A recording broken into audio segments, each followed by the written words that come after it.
Hello, all. Welcome. Thank you so much for joining us for the End of Fellowship panel. I am putting all of our 2023 Movement Fellows on spotlight so you can take a good look at them. We have Jenna, Himani, Matthew, and Tara. And my colleague Lauren and I are just so grateful that you're here. We're going to be getting started here soon. And just as a little overview, we'll put questions in the chat. So each fellow will go over a little bit about their experience with the fellowship, and then we'll open it up to a group discussion to share a little bit about how their experience was more collaboratively. We'll discuss more collaboratively. Awesome. Great. Wonderful. Well, Lauren, I think you can go ahead and start screen sharing our slide deck. Sure.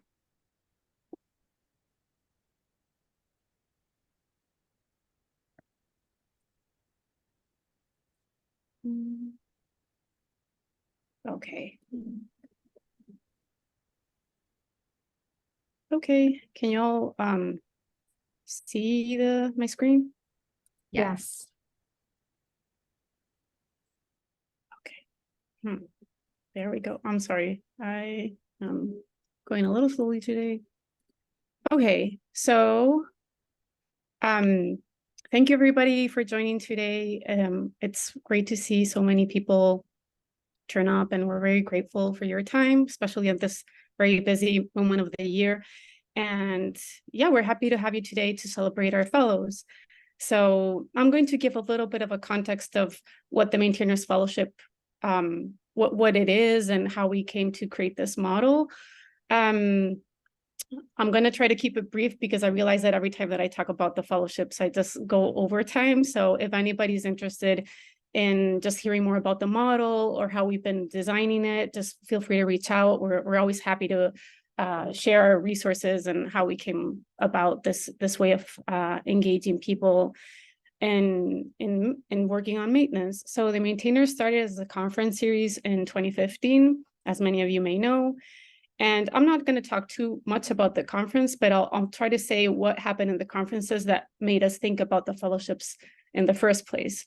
So the conferences was bringing these people that had these ideas on how it was important to highlight maintenance, care, and repair, which we consider very closely tied together.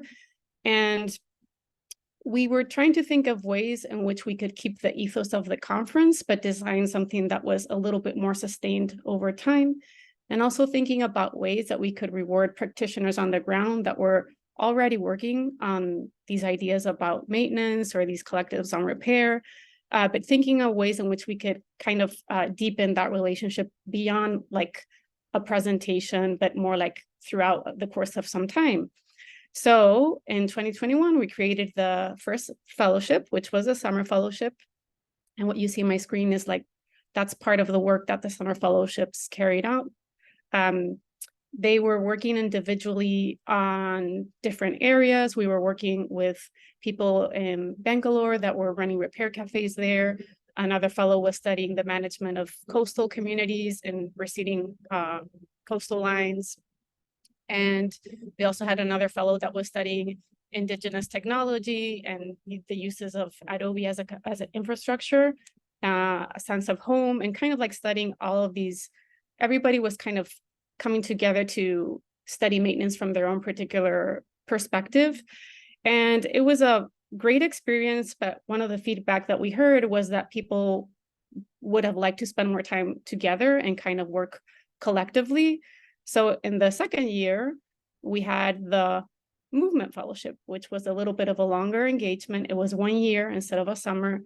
And the difference from this fellowship was that the fellows were working together and meeting together and spending time together, and also working on a shared deliverable, which was, in this case, they decided to create a group project titled Embodying Degrowth that was studying degrowth from very different angles, from like a solidarity perspective, from built environments and upkeep, decarbonizing environments, nature in relationship to natural environments. So This is all online. You can see their excellent work.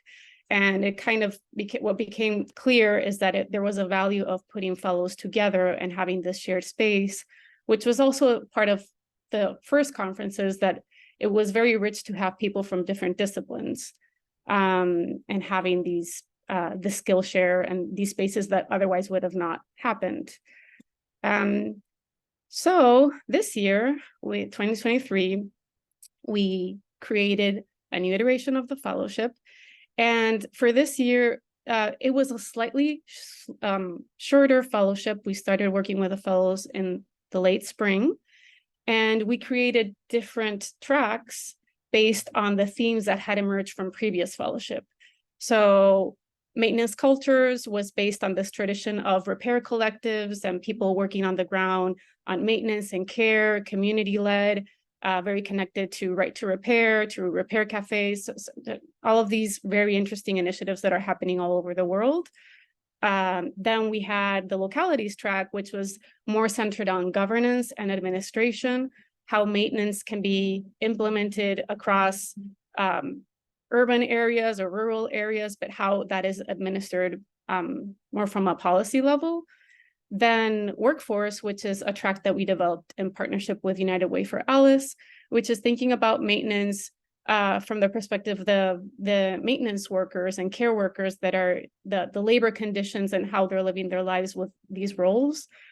And lastly, we developed the public health track, which is more centered on a part of maintenance that is hard, not as easily understood, which is kind of understanding the human aspect of maintenance, and how we can't really study maintenance on its own without understanding how we take care of ourselves, of each other, and how we can build a society that is really thinking about caring people.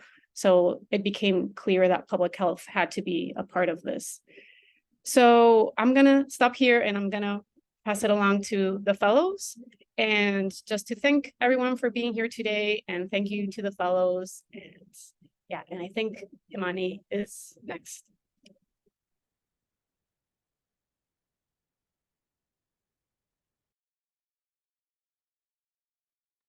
Sorry, I'm so mute. Thank you so much, Lauren, for that. Just introducing how fantastic the idea behind this fellowship has been, and how much just the belief in maintaining and repairing has stood out for all of us. I wanted to talk about the work that I was doing as a part of this fellowship, and a little bit about myself, to just give you a context of who I am and sort of work that I was trying to undertake. I am a mental health professional. I'm a therapist based out in Delhi, India. And a part of my work includes working with, obviously, one-on-one therapy sessions with individuals, but also working with communities in terms of trainings, workshops, and organizing facilities that can be helpful, not just on the model of psychotherapy that's talk therapy, but also more expanding it to community mental health.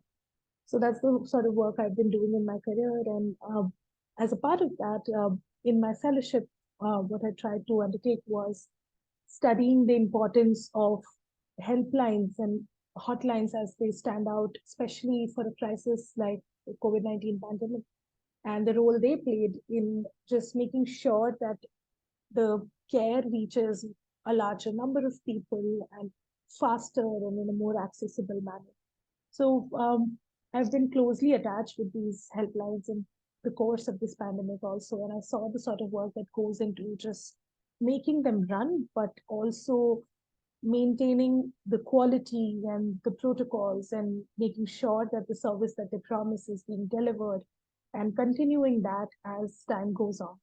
So as a part of that, what I did was studying helplines that were founded specifically as a response to the pandemic, and also helplines that have been functional and then took up this responsibility and either made a division out of their counselors responding specifically to COVID concerns, or trained all their counselors to be functional to respond to this crisis. So as a part of that work, I realized that a lot of work that was happening with these helplines can be divided into two parts. When we look at it from one lens, it's the everyday work of it. So the kind of concerns they are responding to, whether it's anxiety related to health or jobs and all of those everyday practical concerns, or it is existing mental health concerns that have exacerbated because of the crisis and because of the pandemic. And so one part is that the everyday running of it, and the other part is how, on a management level, on a larger level, how as a structure they were being maintained, and who were the people responsible for maintaining that, and what were the devices they were using to maintain this. So whether it was having protocols in place and a quick changing protocol because of how things were changing every day, taking in information, providing psychoeducation. So making those protocols happen, making sure that the maintenance that was happening was also happening on an everyday basis. And at the same time, also taking care of the counselors who were providing this service. So maintaining not just as a part of their service, but also their employees or the providers themselves, because of how in its sense, the burnout rate for helpline counselors is quite high. Then, given the pandemic, that was rising even more. So taking care of those people who were providing that service also became important. I think another factor that stood out as very, very important during this period was that counselors themselves were going through the same sort of concerns that everybody else was going through, which might not always be the case. Or counselors themselves had people who were struggling with the pandemic in their family or they themselves. And they had to still be present and provide this service to people, and that required a very different kind of approach, a very different kind of support and training to these counselors as well. So that was another part of maintaining that needed to be done. I think in terms of repair, that stood out to me the most, that these helplines specifically provided for, was that the health system in itself was unfortunately exposed of its cracks during the pandemic. And be it public health or be it any hospitals, anywhere, we really could see that there was so much happening that needed somebody to respond to it. And these helplines ended up being that source that provided all the extra services which could be handled outside of the hospital. So it's psychoeducation, helping people get all the information about who to reach out to, how to reach there. So that is all I was studying as a part of my fellowship, and hoping to bring it all together now to make sure that larger group of people in a wider audience gets to see the fantastic and almost non-glamorous work of maintenance that these counselors and managers have put together. Thank you so much. Thank you so much, Himani. It was really amazing to learn from you on the back end. We had some really incredible all fellowship phone calls, and Himani always just brought a wonderful presence. And so thanks for your knowledge. I'll put in the chat the event that Himani hosted, but up next we'll hear from Tara. Thanks, Liliana and Lauren, for organizing. My name is Tara Graziani. And I'm a researcher and organizer. And for the past 10 years, I've worked in the tenant movement, mostly in California in various roles, building tenant power through things like public education, community-based research, and organizing. I'm now a PhD student at CUNY Grad Center in geography, and I study housing, land, and abolition. And I also help and have since 2015 helped run a collective called the Anti-Eviction Mapping Project. And we are a data visualization, critical cartography, and multimedia storytelling collective documenting dispossession and resistance in gentrifying landscapes. We work with a number of community partners in solidarity with housing movements globally, and we produce digital maps, software, and tools, which is I'm going to talk about one of those today. And then narrative multimedia work, reports, community events. Our narrative oral history work and video work centers the displacement of people and complex social worlds, but also modes of resistance. So maintaining anti-racist and feminist analyses, as well as decolonial methodology, the project creates tools and disseminates data, contributing to collective resistance and movement building. So I got into tenant work through, I worked at this place called the Eviction Defense Collaborative in San Francisco, which was kind of like the first responder clinic for tenants who were getting evicted. So if you get an eviction notice in San Francisco, the city will, I think it's actually on the notice, tell you to go there. And we had, I was the community outreach coordinator there. We had a team of like 20 eviction defense lawyers, and all of them spent most of their time filing what's called an answer to an eviction lawsuit, an unlawful detainer lawsuit. I remember being very frustrated by this, that we were only doing defense. We were, that's a big conversation in the eviction defense world. So we would see, slumlords and landlords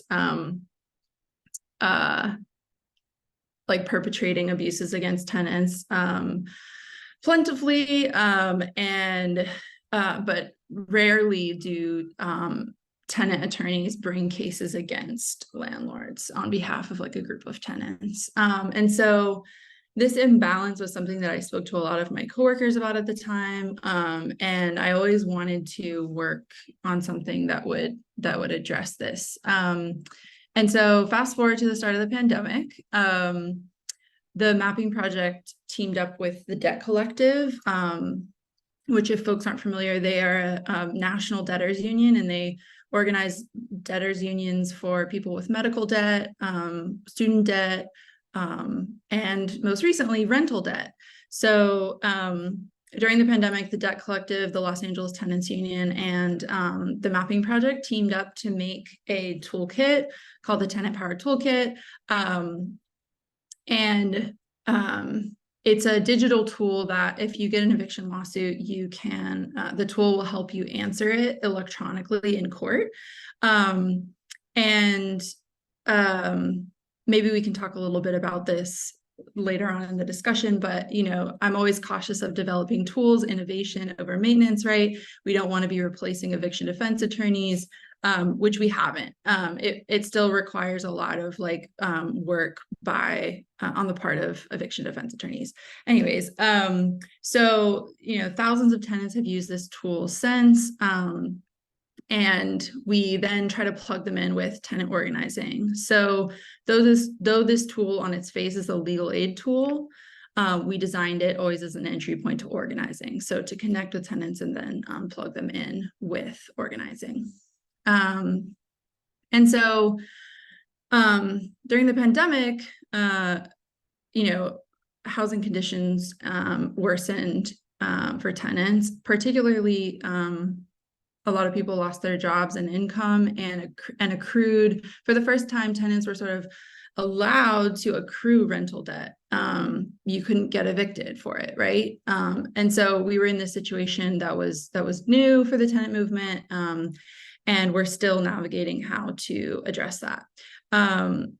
So this work was also done in partnership with United for ALICE, which stands for Asset Limited, Constrained, Employed.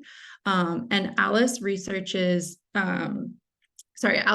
identifies the economic situation for low-income households. And they track, specifically, they had a project that came out recently called the Economic Viability Dashboard. You should check it out. Tracks household budgets for ALICE workers, including things like income, cost of healthcare, education, housing, and a lot of other things. And so I was interested in looking at housing costs for low-income renters. And so I need to wrap it up quickly, but I looked at ALICE data in Los Angeles and found that the top maintenance job was personal care aides. And so I interviewed 3 personal care aides who had been evicted from Los Angeles and who had used the Tenant Power Toolkit. And I spoke with them and did semi-structured interviews with them about their housing situation. And there is lots to learn from looking at their housing situation alongside their, income and work situation. So quickly, what I thought about throughout this project was actually abolition. My work focuses on abolition, and I was interested in thinking about abolition alongside maintenance and how maintenance could be part of abolition work. Because we usually think of abolition as tearing things down, but as Ruth Wilson Gilmore puts it, it's about presence, not absence. So it's about all of the things that we're doing to actually build a new way. And so to me, that's maintenance. The things that we're already doing, right, to promote the systems that we want to survive, and stop maintaining things like private property, rent, and eviction. So maybe we can talk a little bit about that, but it was great to learn from all the other fellows and their work this fellowship. Thank you so much, Tara. And yeah, I feel like I want all of you to just know all of our fellows. And so I want to just also share that Tara led an amazing oral history teach in for us. And it was really wonderful to think about that and to talk about that with all the fellows, because there were interviews happening and different conversations that each of them had throughout the fellowship. So thanks, Tara, for teaching us with that. And next, I will pass it over to our fellow Matthew Lubari.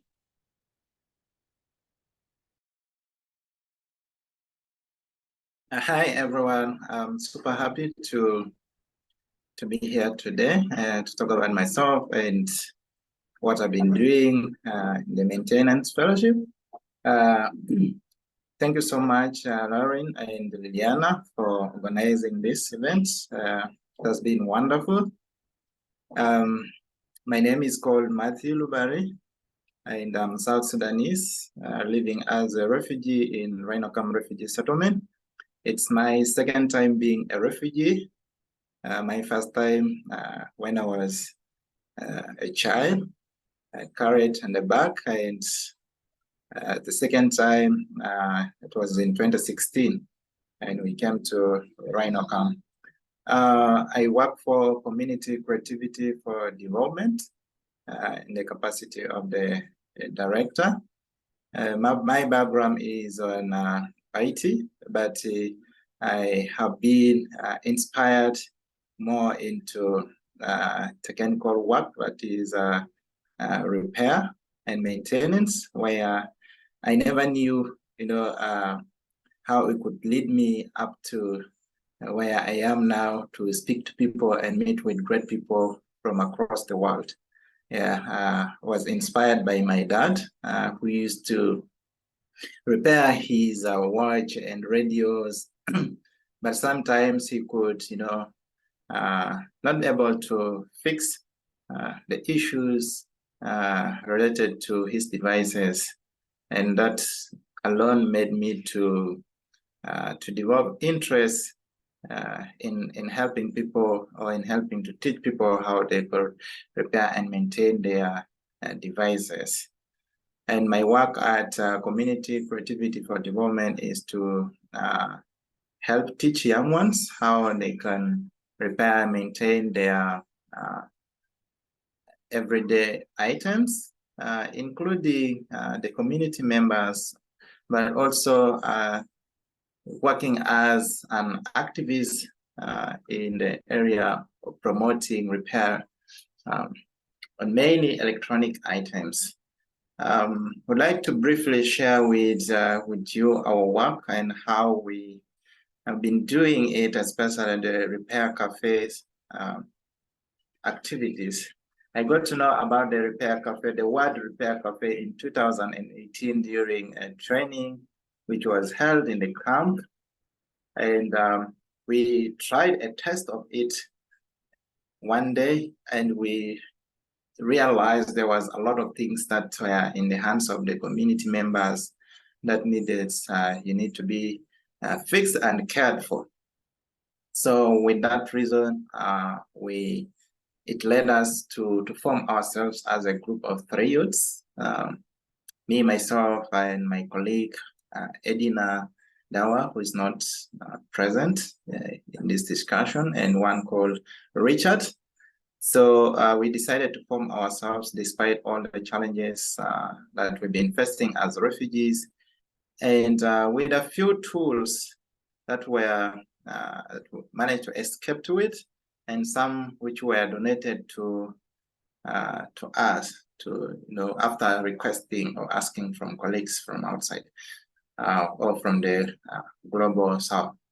And we were able to sit down and decided to run the activities voluntarily under rough conditions with no tables, preparing on chairs. But at the end of the day, what we wanted is a community member to go happily, their device to be fixed and work again, so that they are able to communicate among themselves or access information back home or keep in touch with their loved ones across the world or from the different areas that they have run to for safety. And in our Repair Cafes event, it runs quite in a different way from what happens in the Western world, whereby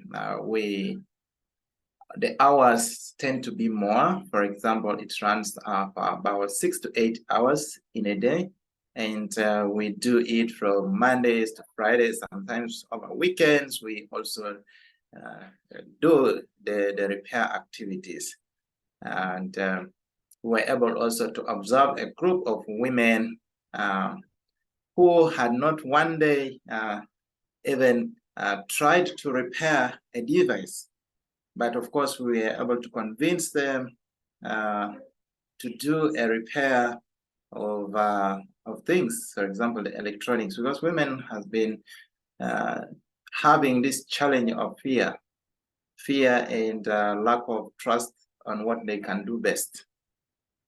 So we were able to encourage them to repair things, and when we tried it, it became a success where many of them became so happy and were looking forward to be engaged and do the repairs at least every week. We could get text messages on social media like Facebook, on WhatsApp, like, hey, when are we having the next Repair Cafe event? Yeah. So despite all the challenges and hardship in tools and equipment, but we're able, to move on. And how did these Repair Cafes events, become a success? Like us doing them. One of the things that how it makes us successfully was that we got identified by a group of repairers from the UK and known as the Restart Project, who were able to identify us and like, hey, can we have a meeting? We love what you're doing. And we discuss, and the director was, hey, we cannot promise you, but we could do what we can do on our side to help support you and also make you visible. And we were happy that personally, as a person, and the work of my organization was able, to be known globally, where I'm able to speak now to and proudly to talk on a group of people from across the world. And that brings to the aspect of how Repair Cafe becomes an important thing. One of the things that I learned through organizing Repair Cafes is one, the resilience. Yeah, because we, the refugees, were able to adopt and cope up with difficult situations within the refugee settlement through the Repair Cafe events, like coping up with issues on trauma, where when people come together in the repair cafes, there's music, there's fun, and you see women, repairing. One person gets, excited and say, "Wow, a woman repairs an electronic device. This is amazing." So that is one of the things that I learned a lot from organizing repair cafes. And the other thing is the social cohesion. The social cohesion can be like in two ways. One, within ourselves as refugees, and also refugees and host communities, since repair cafes brings people together to share knowledge and skills, but as well socialize. But also the social cohesion in terms of meeting new people from, globally. For example, now that we are discussing and hearing from people from different, countries or continents, this is amazing. So I term this to be, the international social cohesion, whereby learning from also other repair practitioners and other people doing different things. So something so amazing. And through this fellowship, I was able also to go deeper into understanding of what exactly could be the challenges or the barriers that has been hindering women participation in repair and maintenance, including the cultures of repair within refugee camps, and as well comparing it with in the Western or in the UK. And we find out that within the refugee camps, cultural differences has been, a great challenge among refugees, because the settlement has brought together different people from different ethnicities and from different backgrounds. So coping up or diving into repair becomes a bit challenging, because there are those strong cultures that believe that women cannot do technical work, like of repairing things. So like the women's work is just to take care of the houses and the children at home, or to for example, when it comes to the cultures of the repair, like women are more engaged in maintenance of houses, like smearing the houses with mud. So the kind of houses is not like the permanent kind of houses, but semi-permanent kind of houses, where women has to keep maintaining them at least every 2 months or in a month, by smearing the outside wall or the inside wall or the floor. So, and men's work is on technical work, and as well maintaining the roofs of the huts or the houses. And also the discrimination in terms of people with disability and those who have not gone to school, like repair being regarded for people who has no formal education. So that is something that I have learned through this research, but also looking at the difference in repair cafes or repair spaces in the global south and in the global north. We find that the African continent or in the African side, you'll find repair spaces not having many tools, not being permanent, or being dusty, where when a tool gets down, you find it's very difficult for one to get a tool. And whereas in the Western world, you find the spaces are so permanent places, and so clean that when something falls down, you can easily identify it. So I'm so grateful once again to be here, and some of the things we will have a detailed discussion. For example, repair cultures, at household level that we will discuss is it more details, in our discussion that is upcoming. Anyways, thank you so much.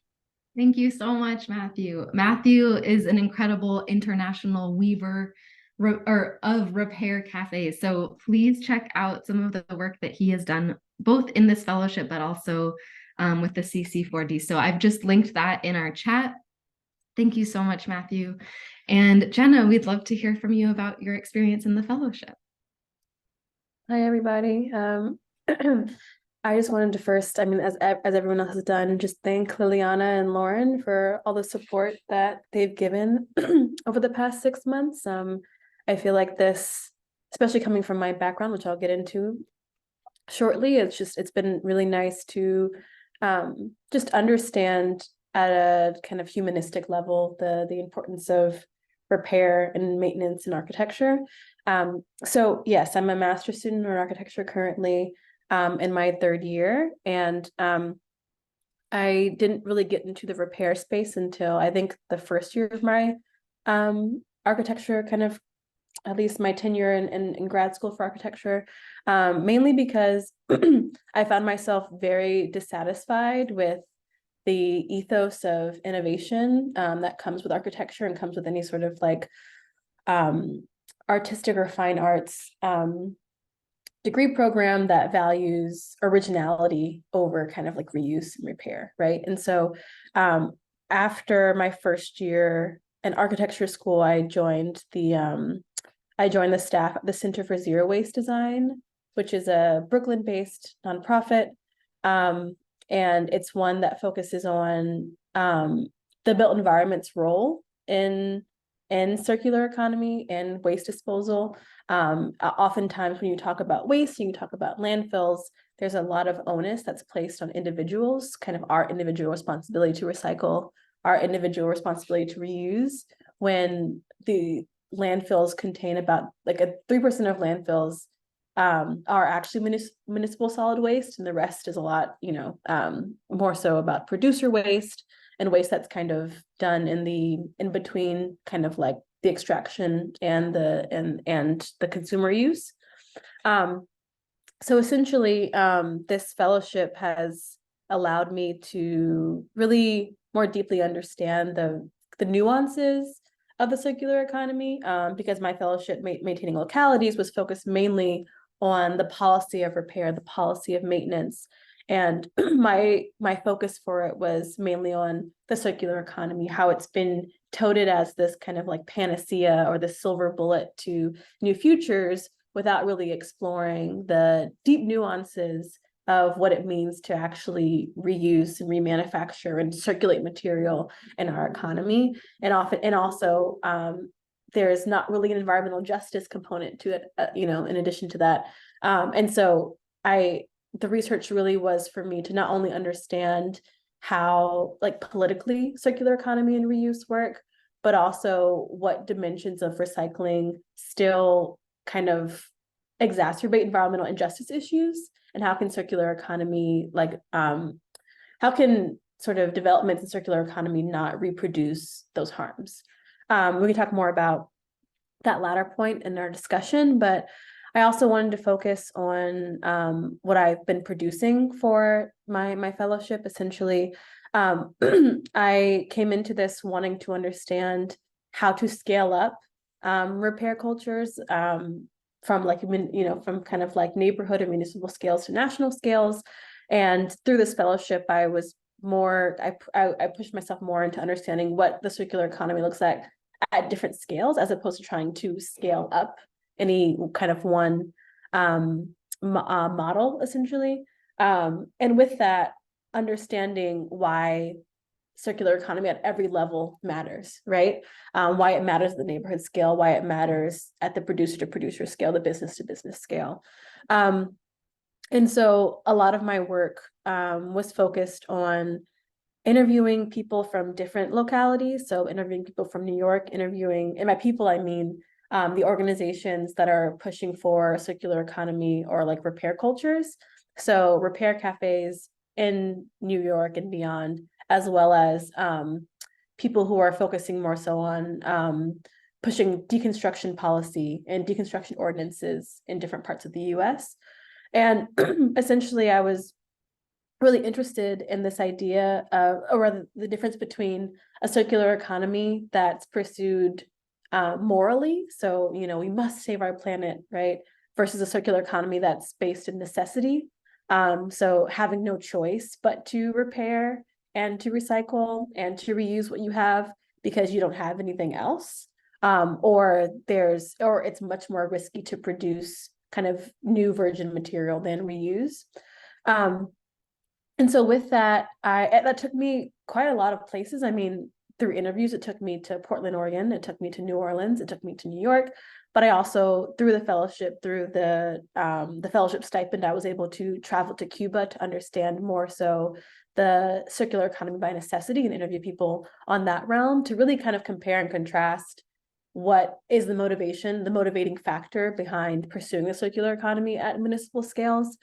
And yeah, I mean, I can definitely talk more about this in the discussion. I want to keep it short so we can get to the discussion.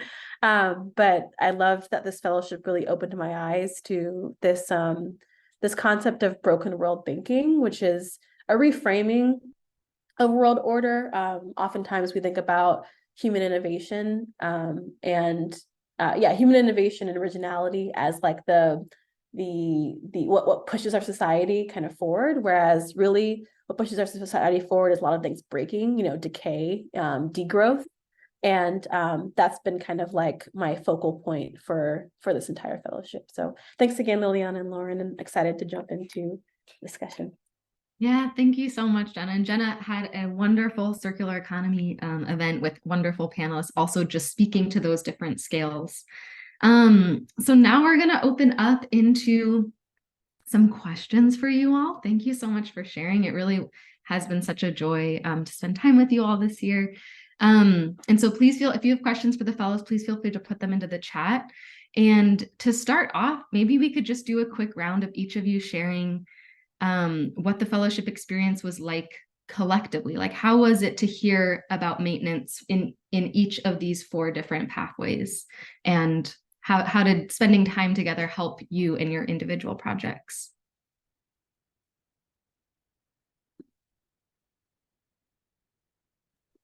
Happy to go. At the very least, I think that like just getting online together was really, really I don't know, it was very impactful for me personally, because I feel like our fellows are literally from all over the world, and just kind of coming together and understanding what repair looks like in different, and not even just kind of like different contexts in the US, but beyond the US was really interesting, what maintenance looks like in those different contexts. I also, one of my favorite activities that we did in the very beginning, because we each had to lead a fellowship session. And one of my fellowship sessions was to, when I was leading it, I asked everyone to collect their trash for a week to see what that would look like. And Himani produced no trash, whereas I had like bagfuls of trash and recycling that I produced. And it's just kind of like, there's so much, I feel like there's a very visceral, you understand what maintenance is like very viscerally when you have to kind of look at it through different perspectives, especially when those perspectives are global perspectives. I'll go. Yeah, that was a fun experience, Jen. I think the best part for me as a part of being a part of this cohort and just being a part of this fellowship is that and I've been saying this almost every meeting now, but the idea of maintenance feels so close to my everyday work in my profession that I think that draws me to this group so much more, and to hear about it from so many different angles, so many different contexts of what it can mean to maintain just different structures, and how much work needs to go into initiatives that are started with a lot of value and a lot of passion, but then to keep driving them and to keep getting those results, especially like 6 months in or a year in, is really what the task then becomes. And to hear about all of your different stories and different journeys of what work it takes, and especially like Matthew shares that, that to get women into working in an area where they're traditionally not working, and to just make that feel okay for them and for people who watch.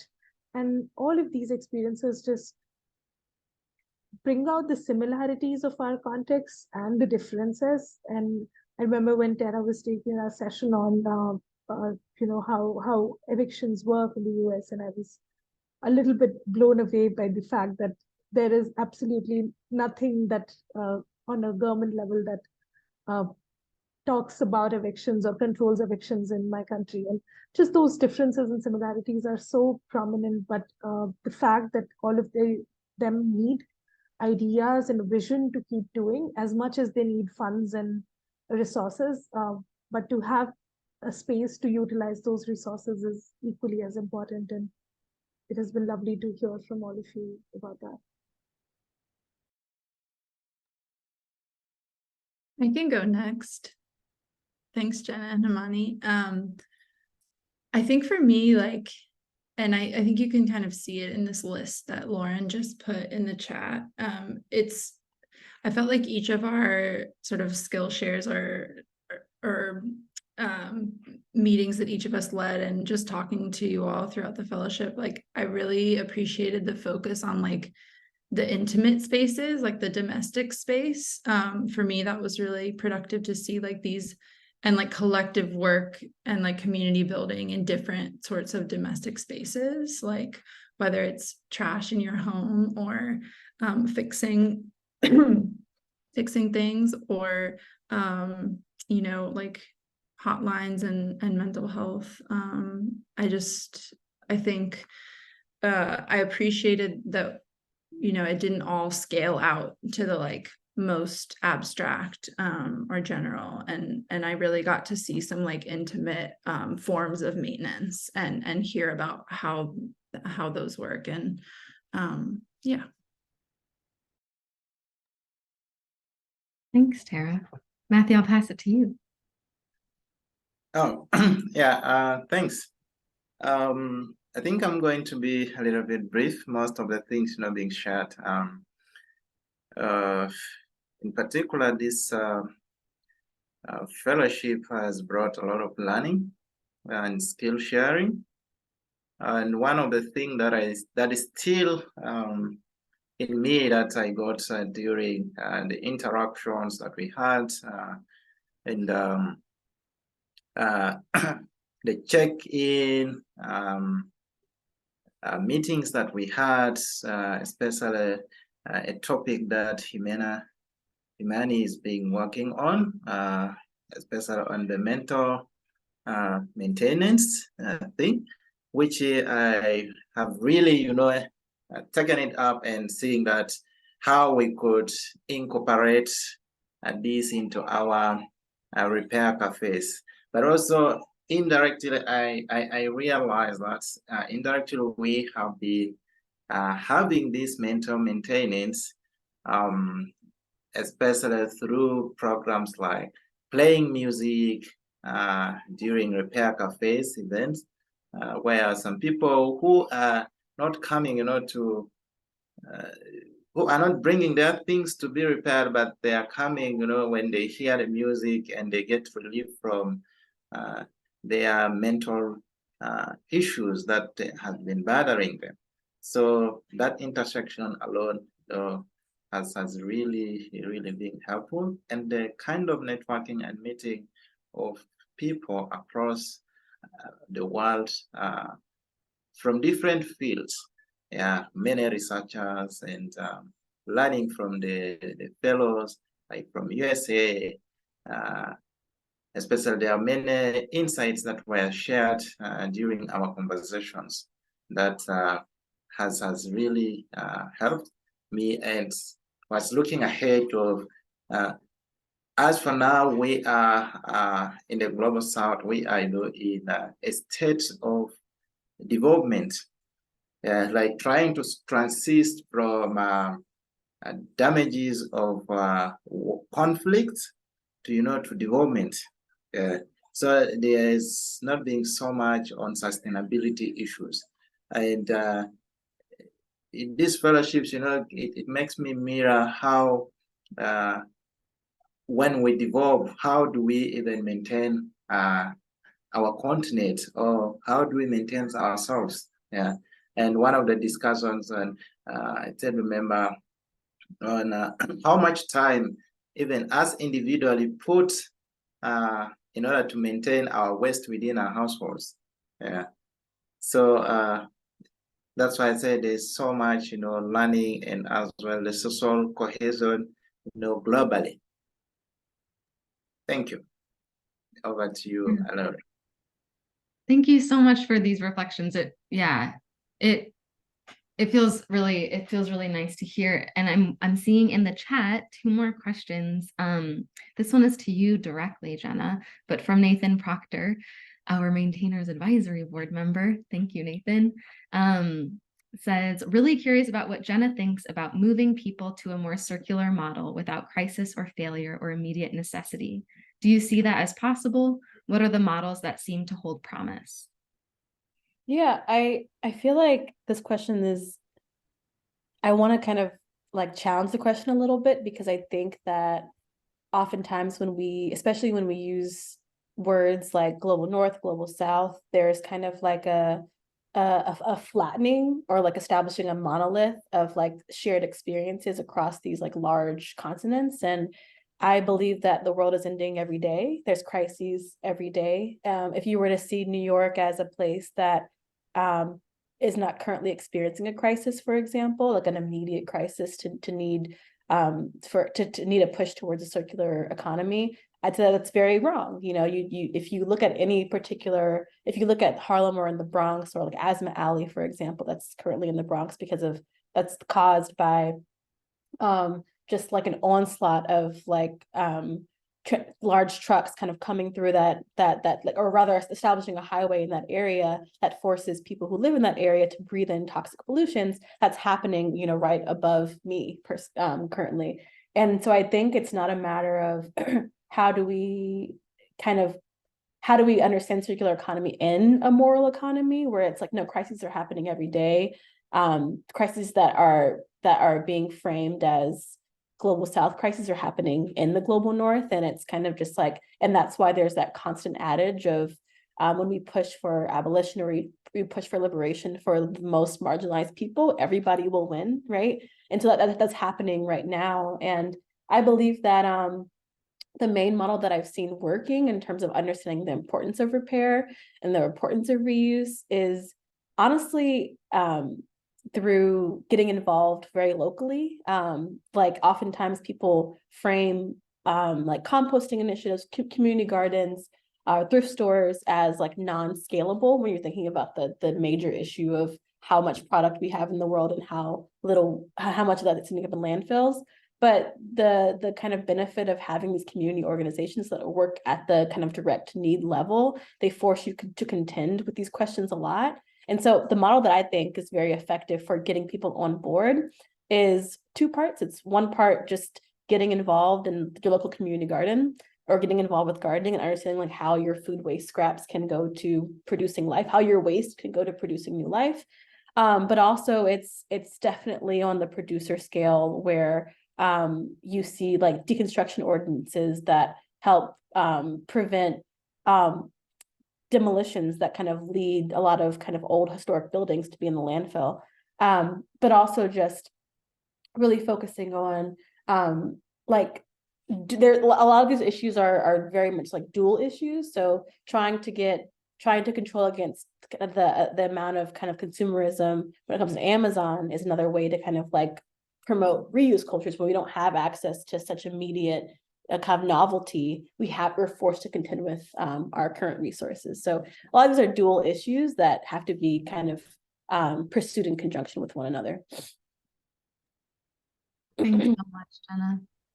And I'm going to close us out here, but I want to leave you all with ways to continue learning about the fellows and also about the maintainers.